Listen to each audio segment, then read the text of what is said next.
kita melihat memang penurunan spread tertinggi itu salah satunya di obligasi dengan korporasi dengan rating yang cukup baik. Karena pada kondisi saat ini investor likuiditas keuangannya masih cukup tinggi sehingga mereka menempatkan asetnya, investasinya pada instrumen yang relatif aman sehingga mereka tentunya cenderung memilih rating-rating yang cukup bagus seperti triple A atau double A. Nah, hal inilah yang menyebabkan memang dengan kenaikan demand dari investor tentunya dari sisi yield juga mengalami penurunan.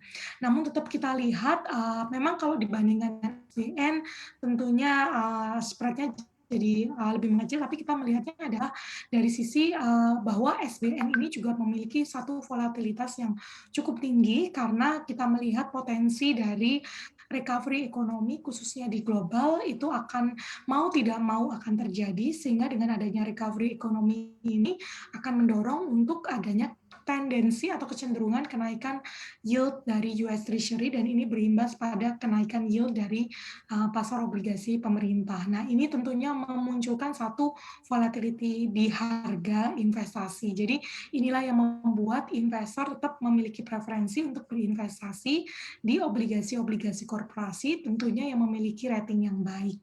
Dan selain faktor risiko volatilitas yang lebih rendah di obligasi korporasi itu kelebihannya adalah kalau dibandingkan dengan suku bunga perbankan khususnya deposito itu relatif kalau dilihat bank buku 3 dan 4 tuh rata-rata memang suku bunga depositonya sudah cukup rendah ya antara 2,5 sampai dengan 3,5 sampai 4%. Jadi ini membuat tentunya yield atau penempatan di deposito menjadi tidak terlalu menarik sehingga mereka tentunya mencari satu return yang lebih menarik tapi dengan tingkat volatilitas pergerakan harga yang relatif lebih rendah. Jadi saya rasa penempatan pada obligasi korporasi masih cukup dicari oleh investor khususnya yang memiliki sektor yang baik, rating yang baik dan memiliki daya tahan terhadap kondisi perlambatan ekonomi yang saat ini terjadi akibat pandemi.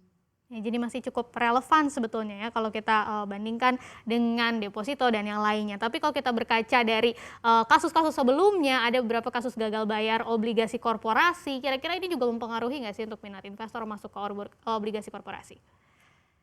Iya, tentunya, historis atau pengalaman yang terjadi sebelumnya atas kasus gagal bayar itu tentunya membuat investor juga menjadi lebih berhati-hati atas pemilihan perusahaan atau, obligasi yang akan menjadi underlying aset investasinya mereka. Sehingga tentunya mereka selain selalu melihat dari sisi rating, mereka juga akan selalu melihat bagaimana prospek pendapatan maupun prospek cash flow dari perusahaan di tengah kondisi perlambatan ekonomi. Jadi ada beberapa sektor yang memang mungkin investor akan cukup hindari seperti misalnya adalah obligasi-obligasi yang terkait dengan industri perhotelan, kemudian airlines itu juga masih cukup dihindari.